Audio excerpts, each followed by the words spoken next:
Queen Esther, brave in a time of danger. Some Israelites were called Jews. Esther was a Jew who lived in Persia. Her parents died, so her cousin Mordecai took care of her. She was invited to the king's palace with other young women in the kingdom. The king wanted a new queen, and he chose Esther. The king had a servant named Haman who rose to great power. Haman helped the king rule the land. The king made everyone bow to Haman. But Mordecai would not bow to Haman. Mordecai would bow only to the Lord. This made Haman angry. He wanted to punish Mordecai and all of the Jews.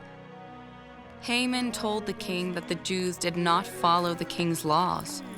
So the king let Haman make a new law.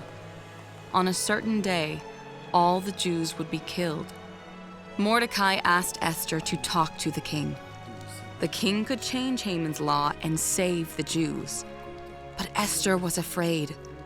Sometimes the king killed people who came to talk to him without an invitation. Mordecai asked Esther to think about the Jews who would be killed. Mordecai said the Lord may even have placed Esther in the king's palace to save the Jews. Esther knew she must talk to the king, even if it meant she could be killed. Esther asked all the Jews and her servants to fast with her. After fasting for 3 days, Esther prepared herself and went to see the king. When she approached the king, he held out his scepter. This meant the king was happy to see her and would not put her to death. He asked what she wanted. Esther told the king that her people were in danger. Because of Haman's law, she and all the Jews in the kingdom would be killed. The king was angry with Haman and put him to death.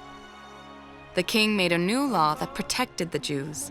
Now they were allowed to defend themselves if anyone tried to hurt them. Esther's faith in the Lord and her courage to talk to the king saved her people.